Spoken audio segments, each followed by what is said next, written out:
Salut, aujourd'hui on va parler gardien de but et analyser du coup la saison de Benjamin Lecomte, sa saison 2020-2021, deuxième saison sous le maillot monégasque pour lui. Je ne parlerai pas des autres gardiens parce qu'ils ont quand même un temps de jeu qui est assez faible, très peu de matchs, même si Madjiki a quand même pas mal joué cette saison en Coupe de France. Manonnet a aussi eu un peu de temps de jeu pendant l'absence du coup de Benjamin Lecomte, mais ça reste quand même assez faible en termes de temps de jeu pour faire des analyses poussées. Il faut une bonne vingtaine de matchs quand même pour faire ça. Donc c'est pour ça qu'on va parler uniquement de Benjamin Lecomte et du coup analyser cette saison. Cette saison, du coup, bah, c'est 28 matchs joués, 28 matchs sur 38 de Ligue 1, parce qu'il ne jouait pas la Coupe de France, la Coupe de Ligue n'existant plus. Bah, c'est que 28 matchs, c'est quand même assez faible pour un gardien de but titulaire, dû du coup à une blessure, 9 matchs d'absence, dû à une blessure à la main, pour être exact, plus une autre blessure, une autre absence, pardon, pour Covid. En tout début de saison, sur l'un des tout premiers matchs, il avait été absent avec Kovac aussi, qui avait été atteint de la Covid. Donc voilà, c'est ces 10 absences. Sinon, on peut noter du coup qu'une fois elle était en tribune, c'est sur la finale de la Coupe de France où le groupe entier avait été convoqué et du coup plusieurs joueurs avaient dû être allés en tribune. Et bien sûr, il était une fois sur le banc, c'était lors du déplacement à Grenoble, puisque Manonnet du coup était indisponible à ce moment-là, donc c'était lui qui a été le gardien remplaçant. Sinon, sa position sur le terrain, c'est forcément gardien de but, tout son temps de jeu, 2520 minutes jouées en Ligue 1, en tant que gardien de but, la hitmap aussi, forcément, et en bas du terrain, la position de gardien, même si on peut le remarquer quand même, elle est assez haute, on en parlera juste après, parce que du coup, c'est un de ses points forts de jouer assez haut sur le terrain. Concernant ses statistiques générales, 27 buts encaissés en 28 matchs, ce qui est pas mal, parce que du coup, on a en dessous du 1 but par match, qui est une très bonne moyenne pour un gardien de but généralement. 13 clean sheet aussi, hein, très très haut, plus de 40% de clean sheet sur ces matchs, c'est aussi une très bonne moyenne. On pourrait, à la lecture en tout cas de ces statistiques-là, dire que Benjamin Lecomte fait une très bonne saison.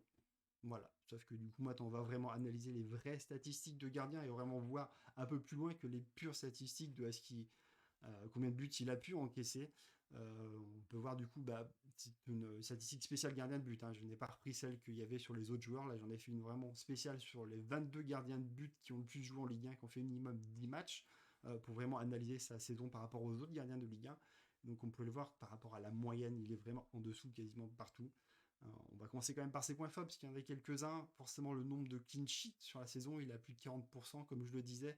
Il n'y a que deux autres gardiens qui ont fait mieux que lui cette saison. Navas, Meillan. Donc forcément, c'est les deux gardiens qui finissent au-dessus de nous. Mais sinon, voilà, il est quand même le troisième gardien à avoir fait le plus de clean sheets cette saison. On y reviendra, mais pour moi, bien aidé quand même par la défense et notre milieu de terrain. Deuxième statistique où il est assez haut, même en tête tout simplement, bah, c'est la position moyenne sur le terrain, plus de 18 mètres en moyenne sur le terrain. Alors attention, c'est pas la position où il est en moyenne sur le terrain, c'est la position où il fait des actions sur le terrain, donc des passes, des arrêts, arrêter des centres, voilà. Donc c'est un gardien qui joue plutôt haut sur le terrain, en tout cas c'est lui qui a été à la position la plus haute sur cette saison. Voilà, on a fait le tour du coup de ses points forts cette saison. Maintenant, on va voir plutôt les points faibles. Du coup, bah, le pourcentage d'arrêt de cette saison, 61% d'arrêt, il est le dernier des 22 gardiens. Le nombre d'arrêts par match, 1,4 arrêts par match seulement, même pas 2 arrêts par match, et c'est encore le dernier gardien de Ligue 1. Le nombre de tirs subis quand il était dans les cages, 2,2 tirs, donc vraiment très peu de tirs qu'il a subis, mais du coup, bah, la majorité, il les a laissés passer. Dernier dans cette catégorie-là aussi. Concernant les X-goals, donc du coup les arrêts qu'il a été censé faire par rapport à la frappe, comment elle a été positionnée, il a une moyenne de moins 0,2 par match. Si on rapporte ça sur sa saison, c'était moins 7 buts. Donc ça veut dire qu'il était censé encaisser 7 buts de moins cette saison s'il avait été un gardien moyen. Tout simplement, hein, pas un gardien exceptionnel, seulement moyen. Il aurait dû encaisser du coup 7 buts de moins. Je vous laisse imaginer le nombre de points que ça nous aurait fait gagner au championnat. Voilà, après les autres statistiques, c'est le nombre de les passes réussies, les centres arrêtés, le pourcentage de dégagement. Voilà, il est plutôt dans la moyenne des autres gardiens. Pas grand chose à dire, mais voilà, c'est pas des statistiques qui comptent. Ce qui compte réellement, c'est vraiment le pourcentage d'arrêt, le nombre d'arrêts qu'il est censé faire en tant que gardien de but de haut niveau, qui malheureusement pêche pour une seconde saison consécutive, ce qui est à peu près dans la même statistique que la saison d'avant. Si on regarde de plus près maintenant, du coup, ces notes qu'il a pu recevoir, la saison commence moyennement du coup sur ce match à Reims, même si les fautifs sont plutôt nos deux défenseurs centraux, pas grand chose à lui dire. Par contre, il est très très bon sur le match contre Metz, c'est son meilleur match en tout cas. C'est là où il vraiment fait il nous fait gagner des points, on peut le dire clairement, parce que du coup on ne gagne que 1-0 et on a vraiment du mal contre cette équipe médecine. On subit énormément, il fait de nombreux arrêts qui nous ont permis de tenir le score et de gagner ce match. on retrouve un cas absolument similaire, c'était à Strasbourg, où l'équipe avait vraiment du mal et qui nous a tenu à flot pendant tout le match en faisant les arrêts qu'il fallait, jusqu'à 90 minutes passées, où il y avait toujours ce score de 0-0, et malheureusement, il encaisse un but évitable, on peut le dire. Mais voilà, c'est à peu près un match similaire où il aurait pu nous faire gagner point. Malheureusement, il y a ce but encaissé. Si on peut regarder, il y a d'autres matchs, hein, bien sûr, où du coup il réalise pas mal d'arrêts, où il a des notes assez correctes. Il y a aussi le match du coup contre Metz qu'on gagne 3-0, même si voilà, sa performance est moins notée, mais voilà, les Messins ont eu aussi sur le match retour des actions, il les a stoppées. Et ça reste les seuls matchs où il a eu plus que 7 de moyenne. Les autres matchs vont tous en dessous. Même si voilà, après, on peut le voir sur toute la fin de la saison, il y a énormément de clean sheets qui se sont enchaînés, donc forcément il a des notes qui restent correctes, mais très peu d'arrêts. On en parlait régulièrement avec Radio Diagonal, il a très peu de choses à faire, il y a 2 tirs par match, généralement l'équipe, mais malheureusement il y a toujours un but qui passait pendant une bonne période. Sur la période du clean sheet, bah, du coup ça a été mieux, on peut le dire. D'ailleurs, en parlant de clean sheet, du coup, il a enchaîné au maximum 6 matchs encaissés de buts. Ça aurait pu être 9 du coup s'il n'y avait pas ce but encaissé contre Strasbourg. Il allait faire une très très longue période sans encaisser de buts. Concernant les notes des médias, alors à noter du coup que les journaux l'ont quand même très très bien noté cette saison. Pour l'équipe, il est le 4e meilleur joueur de l'effectif. Et pour Nice Matin, il est même le meilleur joueur de l'effectif. Alors bien sûr, certains ont dû voir passer l'article de Nice Matin qui classe les joueurs sur la saison et annonce du coup Volante comme meilleur joueur de la saison et Benjamin Lecomte que 3e. La différence se fait que sur l'article, ils disent bien que c'est en Ligue 1. Moi, c'est du coup une stat sur l'entièreté de la saison, Coupe de France compris. Là où Lecomte n'a pas joué en Coupe de France, donc ils avaient exactement la même moyenne en Ligue 1 qu'en Ligue 1 plus Coupe de France. Voland et Chouameni qui étaient devant lui ont eu des moins bonnes notes en Coupe de France, donc sont redescendus derrière lui sur le classement général, ce qui fait que il se retrouve comme meilleur joueur de la saison pour Nice Matin. Voilà, je vous laisse apprécier ces statistiques. Personnellement, je ne trouve pas que c'était le meilleur joueur de notre saison. Mais en tout cas, voilà, c'est ce que les notes de Nice Matin révèlent. Les sites de statistiques le classent dans vraiment les 2 moins bons joueurs de notre saison, très très bas, du fait qu'il y a très peu d'arrêts. Et donc, du coup, pour une notation de gardien, ça pêche forcément. Même si après analyser statistiquement des joueurs de champ et des gardiens, je pense pas que c'est la même formule du tout. Et donc, du coup, c'est un peu dur de comparer les deux.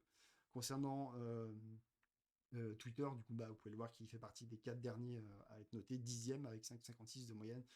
Si le classement général sur l'ensemble du coup des médias a une 9e place à 5,78. Concernant ses tops et ses flops, du coup, il y a eu quand même 2 tops. Je disais le match à Strasbourg, où malheureusement il encaisse ce but, et le match à Metz, qui est son meilleur match de la saison. C'est à peu près les seuls matchs vraiment où il ressort clairement en nous ayant fait gagner des points. Surtout à Metz, Strasbourg, ça n'a malheureusement pas été le cas. Des flops, il y en a de nombreux. Là où il était vraiment le moins bon joueur, clairement, c'est contre Rennes, Nîmes et le match à Lorient. C'est des matchs où clairement il fait des erreurs en tant que gardien de but, et ces buts nous coûtent très cher. Nous coûtent certes pas la défaite contre Nîmes, mais en tout cas contre Rennes et contre Lorient, ce match nul, il est fautif sur les buts, et du coup ça nous coûte très cher. Le 4e match, c'est le match contre le PSG au Parc où on va gagner. Là, bon, 6-32, forcément, il y a un joueur qui est le dernier, hein. Il y en a toujours un. Là, c'est le gardien de but, il n'a pas eu grand-chose à faire aussi. C'est peut-être pour ça que c'est lui qui finit dernier. Mais voilà, on ne peut pas tenir rigueur sur ce match-là. Concernant les autres matchs aussi qui auraient pu être derniers, pour moi, il a fait des très mauvaises performances. Il y a les doubles confrontations contre Lyon. À l'aller et au retour, il est très mauvais. Sur les buts, il est pour moi aussi assez fautif. On a pu voir que Magic sont été largement mieux sortis en Coupe de France, avec pas mal d'arrêts sur ce match-là.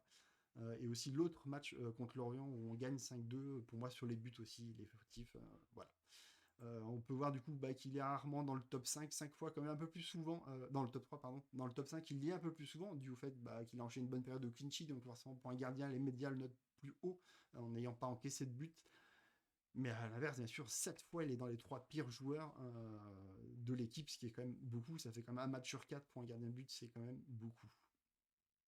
Concernant son classement, donc voilà, après un très bon match contre Metz, n'ayant pas joué le match suivant contre Nantes, vu il avait le Covid à ce moment-là, il a été en tête du classement quand même pendant 2 journées avant de redescendre très très rapidement.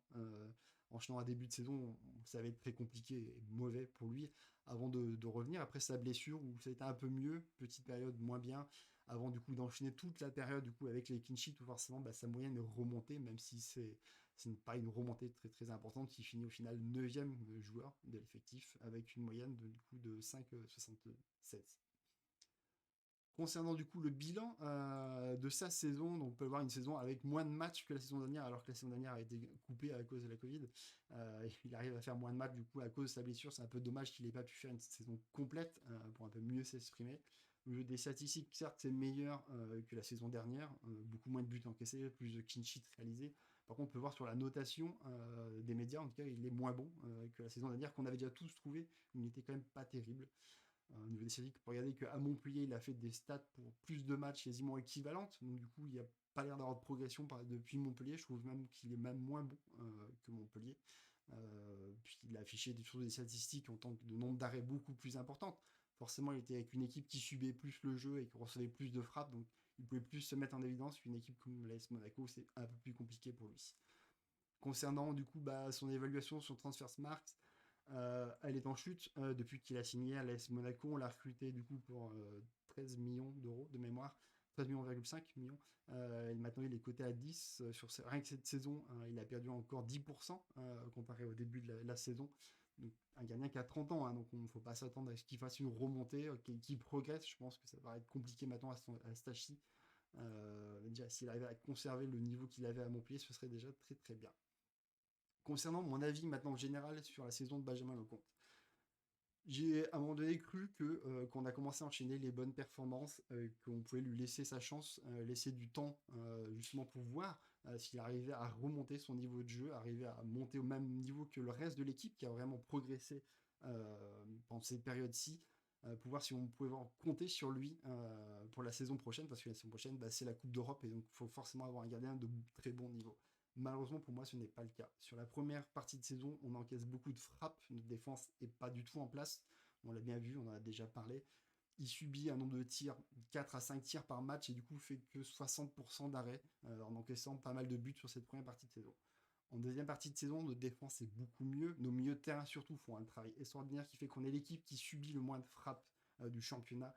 Il a plus que 2 frappes par match et pourtant il continue à avoir cette statistique sur cette période-là de 60% d'arrêt. En fait, quel que soit le nombre de frappes que subit l'AS Monaco, il fera toujours le même pourcentage d'arrêt. C'est-à-dire qu'il a toujours la même capacité à arrêter les mêmes ballons.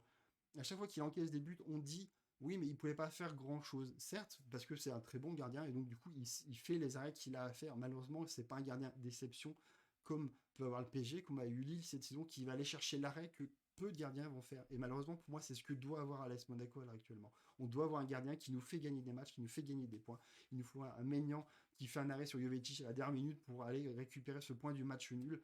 Malheureusement, ce n'est pas le cas de Benjamin Lecomte. Il ne va pas sortir des arrêts extraordinaires. Il prend toujours des buts où il ne pouvait pas grand-chose, malheureusement. Et en plus, il fait des erreurs, des fois, qui nous coûtent cher et qui nous coûtent des points. On est sur un gardien qui a 30 ans maintenant, donc il ne va pas progresser.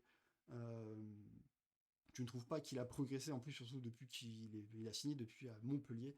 Donc pour moi, l'aventure doit s'arrêter là avec lui, tout simplement parce que je ne le vois pas en tout cas prendre un rôle de doublure. Donc pour moi, c'est encore un gardien qui veut être titulaire et qui doit être titulaire de toute façon parce que c'est un très bon niveau et on arrivera à le revendre à d'autres clubs, mais je pense qu'il faut partir sur autre chose, avoir un autre raisonnement sur le gardien de but. Parce que Mannone n'a pas non plus convaincu, et puis c'est un gardien de doublure.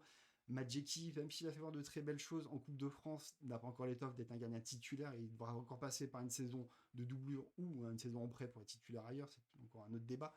Mais pour moi, voilà, il faut aller chercher un gardien de but d'un autre standing, d'un autre niveau d'un Navas, d'un Maignan, pour citer que la Ligue 1, qui est vraiment un gardien qui fait gagner des points, parce que là maintenant c'est la Coupe d'Europe.